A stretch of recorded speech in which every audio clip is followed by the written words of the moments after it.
நம்முடைய கிளாஸ்ல வந்து பாத்தீங்கன்னா B Ed first year first semester அதுல வந்து பாத்தீங்கன்னா தற்கால இந்தியாவும் கல்வியும் இந்த சப்ஜெக்ட் தான் பார்த்துட்டு இருக்கோம். இந்த சப்ஜெக்ட்ல யூனிட் 2 தான் நம்ம பார்த்துட்டு இருக்கோம். சரிங்களா? அந்த யூனிட் 2ல ஒரு முக்கியமான 10 மார்க் கொஸ்டின் தான் நம்ம பார்த்துட்டு இருக்கோம். இந்த 10 மார்க் கொஸ்டின் வந்து உங்களுக்கு செமஸ்டருக்கு வந்து கன்ஃபார்மா வரதுக்கான வாய்ப்பு இருக்குன்னு ஆல்ரெடி நான் சொல்லியிருந்தேன். அந்த 10 மார்க் கொஸ்டினை லாஸ்ட் கிளாஸ்ல ஒரு இன்ட்ரோடக்ஷன் கொடுத்துருந்தேன். சரிங்களா? ஸோ அந்த 10 மார்க் கொஸ்டினுடைய கண்டினியூட்டி தான் இந்த கிளாஸ்ல நம்ம பார்க்க போறோம். இப்போ அந்த கொஸ்டின் நம்ம பார்க்கறதுக்கு முன்னாடி நம்மளுடைய இந்த B Ed first year first semester கிளாஸ்ல புதுசா ஜாயின் பண்றதுக்கு நிறைய பேர் கால் பண்றீங்க.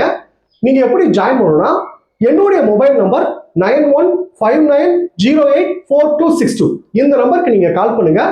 நம்முடைய கிளாஸ்ல நீங்க எப்படி ஜாயின் பண்ணலாம் சொல்லி அவங்களுக்கு டீட்டெயிலா சொல்லிடுவேன். அதே மாதிரி புதுசா ஜாயின் பண்ணவங்களுக்கும் நான் இது வரைக்கும் நடந்த அந்த பழைய கிளாஸ் நோட்ஸ் எல்லாமே நான் அனுப்பிச்சிருவேன். அதாவது தமிழ் மீடியம் படிக்கிறவங்களுக்கு தமிழ் அனுப்பிச்சிருவேன், இங்கிலீஷ் மீடியம் படிக்கிறவங்களுக்கு இங்கிலீஷ்ல நோட்ஸ் அனுப்பிச்சிருவேன். ஸோ ஜாயின் பண்றவங்க என்னுடைய மொபைல் நம்பருக்கு கால் பண்ணி டீட்டெயிலா கேட்டு நீங்க ஜாயின் பண்ணிக்கலாம். சரிங்களா? அதே மாதிரி நான் அனுப்புற நோட்ஸ் வந்து பாத்தீங்கன்னா நீங்க எக்ஸாமுக்கு எப்படி எழுதணுமோ அந்த மாதிரி எல்லாமே நான் பாயிண்ட் வைஸா கன்வெர்ட் பண்ணி உங்களுக்கு கொடுத்துருப்பேன். கிளாஸை கவனிச்சுட்டு நீங்க படிச்சீங்கன்னா உங்களுக்கு ஈஸியா புரிஞ்சிடும். ஓகே, இப்போ இன்னைக்கு நம்ம கிளாஸ் என்ன பார்க்க போறோம் அப்படின்னு பாத்தீங்கன்னா தத்துவத்திற்கும் கல்விக்கும் இடையேயான நெருக்கமான தொடர்பு. தத்துவத்திற்கும் கல்விக்கும் இப்ப லாஸ்ட் கிளாஸ்ல வந்து பாத்தீங்கன்னா இன்ட்ரோடக்ஷன் கொடுத்துருந்தேன். அதாவது கல்வி வந்து எந்தெந்த துறைகளுடைய தொடர்பு இருக்கு அப்படின்னு சொல்லி பார்த்திருந்தோம். அதுல இன்னைக்கு வந்து பாத்தீங்கன்னா இந்த தத்துவத்திற்கும் கல்விக்கும் இடையேயான நெருக்கமான தொடர்பு. இந்த கேள்விக்கான நோட்ஸ் எல்லாமே நம்ம கிளாஸ் அனுப்பிச்சிருப்பேன். இப்ப இதை பத்தி ஒரு எக்ஸாம்பிள் சொல்லிட்டு நான் அனுப்புற நோட்ஸ் அந்த கிளாஸ் எடுத்தா உங்களுக்கு ஈஸியா புரியும். இப்போ இந்த இன்ட்ரோடக்ஷன் நீங்க பார்க்கும் போதே இந்த கண்டென்ட் உங்களுக்கு ஈஸியா புரிஞ்சிடும். இப்போ ஃபர்ஸ்ட் பாருங்க, தத்துவம் கல்வி. இப்போ உங்களுக்கு தெரியணும் தத்துவம்னா என்ன சார், கல்வினா என்ன சார், ரெண்டுக்குள்ள தொடர்பு, தத்துவத்திற்கும் கல்விக்கு என்ன சார் தொடர்பு இருக்கு, அதை ஃபர்ஸ்ட் நம்ம தெரிஞ்சுக்கணும். இப்போ பாருங்க, ஊகத்தின் அடிப்படையில் அமைந்துள்ள தத்துவவியலுக்கும், பாருங்க ஊகத்தின் அடிப்படை, ஊகம் என்னது, ஒண்ணு வந்து நினைக்கிறது, இது நடக்கும் அப்படின்னு நினைக்கிறத ஊகம் சொல்லுவாங்க. சரிங்களா? சொல்லுவாங்களா இது நடக்கிறதுக்கான வாய்ப்பு சொல்லுவாங்க, ஊகம் சொல்லுவாங்க. அதுதான். இப்போ பாருங்க, ஊகத்தின் அடிப்படையில் அமைந்துள்ள தத்துவ இயலுக்கும், அது பாருங்க செயல்படுதலை அடிப்படையாக கொண்ட கல்விக்கும் இடையே எவ்வாறு நெருக்கமான உறவு இருக்க முடியும் என்று வியப்பு அடையலாம். ஆனால் உண்மையிலேயே இவை இரண்டும் மிக நெருக்கமுடையவை.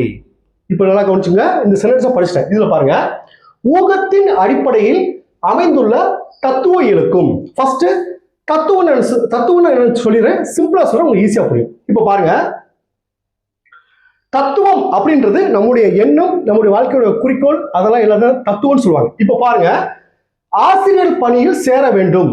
இப்போ ஒரு ஆளுக்கு வந்து ஆசிரியர் பணியில சேரணும் ஒரு விருப்பம் இருக்கு, எனக்கு ஆசிரியர் பணி பிடிச்சிருக்கு, அதுல சேரணும் விருப்பம் இருக்கு, அதனாலதான் நம்ம பிஎட் பண்றோம். இப்ப பாருங்க, ஆசிரியர் பணியில் சேர வேண்டும். அடுத்து பாருங்க, சிறந்த ஆசிரியராக வர வேண்டும், சிறந்த மாணவர்களை உருவாக்க வேண்டும், இதுதான் என்னுடைய லட்சியம், இதுதான் என்னுடைய குறிக்கோள், இதுதான் என்னுடைய எண்ணம். இது வந்து ஊகம், இதைத்தான் தத்துவம்னு சொல்லுவாங்க.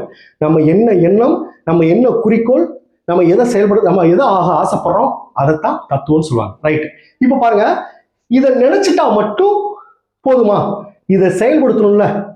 அப்ப பிஎட் படிக்கணும் என்ன செய்யணும், அப்ப ஆசிரியர் ஆகணும் என்ன செய்யணும், பிஎட் கோர்ஸ் ஜாயின் பண்ணணும்.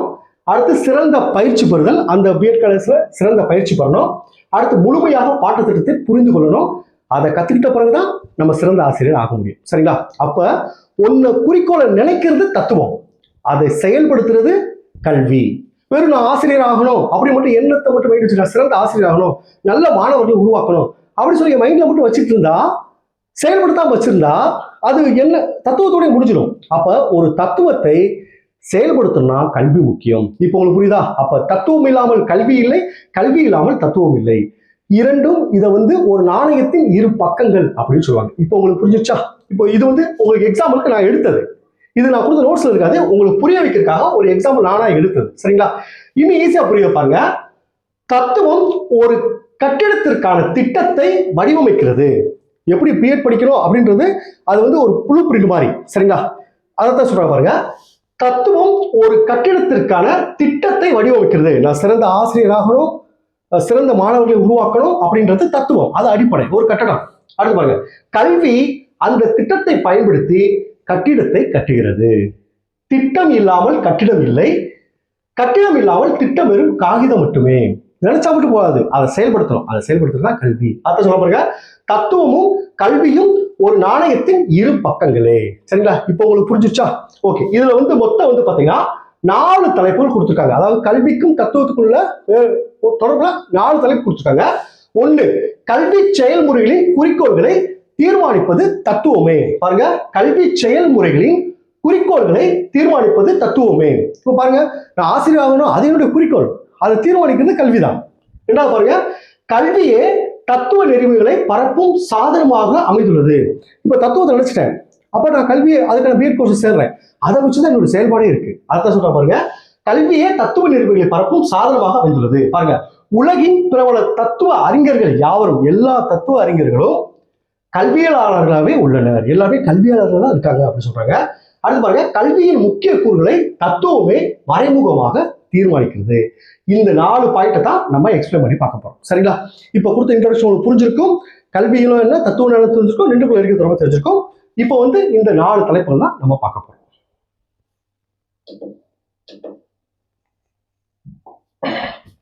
இப்போ பாருங்க, தத்துவத்திற்கும் கல்விக்கும் இடையான நெருக்கமான தொடர்பு, இதைத்தான் பார்க்க போறோம். இப்போ லாஸ்ட் கிளாஸ்ல என்ன பார்த்துருந்தோம்னா, இந்த கல்வி செயல்களோடு பாடத்துறையின் உறவு என்னன்னு சொல்லிட்டோம். அதுல தத்துவத்திற்கும் கல்விக்கும் ஒன்று இருக்கு, கல்விக்கும் உளவியலுக்கும் ஒன்று இருக்கு, கல்விக்கும் சமூகவியலுக்கும் ஒன்று இருக்கு, அடுத்து கல்விக்கும் மானுடவியலுக்கு இருக்கு, கல்விக்கு அரசியலுடன் கொண்டு தொடர்பு இருக்கு, கல்விக்கும் வரலாற்றுக்கும் இடையான தொடர்பு இருக்கு. இந்த 6 இருக்கு. இதுல இப்ப பார்க்க போறது இந்த ஃபர்ஸ்ட், தத்துவத்திற்கும் கல்விக்கும் இடையான நெருக்கமான தொடர்பு. இந்த ஃபர்ஸ்ட் பாயிண்ட் தான் நம்ம பார்க்க போறோம். ஓகே, சரிங்களா? இப்ப பாருங்க, தத்துவத்திற்கும் கல்விக்கும் இடையான நெருக்கமான தொடர்பு. இப்ப நான் சொன்ன விஷயம் எல்லாமே வரும் பாருங்க. ஊகத்தின் அடிப்படையில் அமைந்துள்ள தத்துவியலுக்கு, பாருங்க சொல்ல பார்த்தீங்கன்னா, ஊகத்தின் அடிப்படையில் அமைந்துள்ள தத்துவியலுக்கு செயற்படுதலை அடிப்படையாக கொண்ட கல்விக்கும் இடையே எவ்வாறு நெருக்கமான உறவு இருக்க முடியும் என்று வியப்படையலாம். ஆனால் உண்மையிலேயே இவை இரண்டும் மிக நெருக்கமான தொடர்பு என்பதை நம்மளால் உணர முடியும். அதுல பாருங்க 4 பாயிண்ட் நான் சொல்ல பார்த்தீங்களா, கல்வி செயல்முறைகளின் குறிக்கோள்களை தீர்மானிப்பது தத்துவம், கல்வி தத்துவ நெறிமுறைகளை பரப்பும் சாதனம் அமைந்துள்ளது, உலகின் பிரபல தத்துவ அறிஞர்கள் யாவும் கல்வியாளராக உள்ளனர், கல்வியின் முக்கிய கூறுகளை தத்துவமே மறைமுகமாக தீர்மானிக்கிறது. சரிங்களா? இந்த டயக்ராம் நான் 2வது சொல்றேன், இந்த ஒரு டயக்ராம் போட்டிருப்பேன், இந்த கடைசியை சொல்றப்ப உங்களுக்கு ஈஸியா புரியும். ஃபர்ஸ்ட் பாயிண்ட் பாருங்க, கல்வி செயல்முறைகளின் குறிக்கோள்களை தீர்மானிப்பது தத்துவமே. கல்வி செயல்முறைகளின் குறிக்கோள்களை தீர்மானிப்பது தத்துவமே. இதுல ஃபர்ஸ்ட் பாயிண்ட் பாருங்க, செயலையே கருவாக கொண்ட கல்வி, செயல்படுறதுதான் கல்வின்னு சொல்லிட்டேன். அதான் செயலையே கருவாக கொண்ட கல்வி தான் செயல்பட வேண்டிய இலக்கினை தேடும் போது தத்துவமானது அத்திசையினை சுட்டி காட்டுவதுடன் மேற்கொள்ள வேண்டிய வழிமுறைகளையும் விளக்குகிறது. என்ன பண்ண பாருங்க, இயக்கமற்ற நிலையில் உள்ள தத்துவம் எண்ணம் தான், அது செயல்படுத்தலாம். அப்ப இயக்கமற்றதுதான் தத்துவம். இயக்கம் பெறும்போது கல்வியாகுது, அது இயக்கம் பெறும்போது கல்வியாகுது. நான் பிஎட் சிறந்த ஆசிரியராகவும் நல்ல மாணவர்களை உருவாக்கணும் அப்படின்றது அது என்னது, இயக்கமற்ற தன்மை, மைண்ட்ல நினைக்கிறேன், அதுதான் என்னுடைய எண்ணம், அதுதான் என்னுடைய தத்துவம், அதை செயல்படுத்தும் போது கல்வி ஆகிறது அப்படின்னு சொல்றாங்க. எனவே இவை ஒரு தொடர் செயல்களின் இரு கூறுகளாக அமைந்துள்ளன. பாருங்க, ஒரு செயலுக்கு துவக்கமும் தொடர்ச்சியும் இன்றியமையாதவை. தத்துவமும் கல்வியும் துவக்கமும் தொடர்ச்சியாகவும் அமைந்து செல்கிறது. துவக்கம் தத்துவம், தொடர்ச்சி கல்வி. பாருங்க, அடுத்து கல்வி செகண்ட் பாயிண்ட் பாருங்க, கல்வியே தத்துவ நெறிமுறைகளை பரப்பும் சாதனமாக அமைந்துள்ளது. கல்வியே தத்துவ நெறிமுறைகளை பரப்பும் சாதனமாக அமைந்துள்ளது. ஃபர்ஸ்ட் பாயிண்ட் பாருங்க, தத்துவ அறிஞர்கள் மனித வாழ்வில் அடைய வேண்டிய லட்சியங்களையும் விழுமங்களையும் கண்டறிந்து, பாருங்க, தத்துவ அறிஞர்கள் மனித வாழ்வில் அடைய வேண்டிய லட்சியங்களையும் விழுமங்களையும் கண்டறிந்து அவற்றின்படி வாழ முற்படுவதோடு பிறரையும் தம்மை பின்பற்ற செய்கின்றனர். செகண்ட் பாயிண்ட் பாருங்க, தத்துவ அறிஞர்கள் தாம் கண்டறிந்த நெறிமுறைகளை மக்களிடம் பரப்பி அவர்களை மேம்படுத்துகின்றனர். இப்போ குறிக்கோள் ஒரு சிறந்த ஆசிரியர், அடுத்து கல்வி படிக்கிறோம், அதுக்கான பிஎட் கோர்ஸ் படிக்கிறோம், படிச்சுட்டு ஆசிரியராக போறோம். அப்ப அந்த எண்ணத்தை மாணவர்களை செயல்படுத்தி மாணவர்களை தேர்ச்சி பெற வைக்கிறோம், மாணவர்களை நல்லொழுக்கமாக கொண்டு வர முயற்சிக்கிறோம், மாணவர்களை சமுதாயத்தில் முன்னேற்றம் அடைவதற்கு ஒரு ஆசிரியர் இருக்காங்க, அதுதான் வெளியே பரப்புறாங்க அப்படின்னு சொல்றாங்க. அடுத்து பாருங்க, ஜேம்ஸ் ராஸ் கூறுவது போல் தத்துவமும் கல்வியும் ஒரு நாணயத்தின் இரு பக்கங்கள் அப்படின்னு சொல்றாங்க. சரிங்களா? அடுத்து 3வது பாருங்க, உலகின் பிரபல தத்துவ அறிஞர்கள் யாவரும் கல்வியாளர்களாகவே உள்ளனர். தத்துவ அறிஞர்கள் யாவரும் எல்லாருமே கல்வியாளர்களாகவே இருக்காங்க. இப்போ பாருங்க, உங்க இமேஜ் தெரியும் பாருங்க. காந்திஜி பாருங்க, ஆதார கல்வி. இவர் வந்து என்ன செஞ்சிருக்காருன்னா, கல்வி மூலமா மாணவருக்கு வந்து தொழிற்கல்வியும் கருத்தரன்னு சொன்னாங்க. இப்படி ஒரு முக்கியமான விஷயம்லாம் கொடுத்துருப்பாங்க. கடைசியா பாருங்க, கிருஷ்ணமூர்த்தி சொல்லியிருப்பாங்க, அவர் ஒரு பள்ளி கொடுத்தார். இதெல்லாம் என்னன்னா தத்துவத்தின் அடிப்படையில் இயங்கக்கூடிய பள்ளிகள். அரவிந்தர் கொடுத்துருப்பாங்க. சரிங்களா? இந்த மாதிரி பாக்ஸ் போட்டு நீங்க எழுதுங்க, உங்களுக்கு நல்ல மார்க் வந்துடும். அடுத்து பாருங்க, 4ஆம் பாயிண்ட் பாருங்க, கல்வியின் முக்கிய கூறுகளை தத்துவமே மறைமுகமாக தீர்மானிக்கிறது. பாருங்க, கல்வி குறிக்கோள்களை தத்துவம் நேரடியாக தீர்மானிக்கிறது.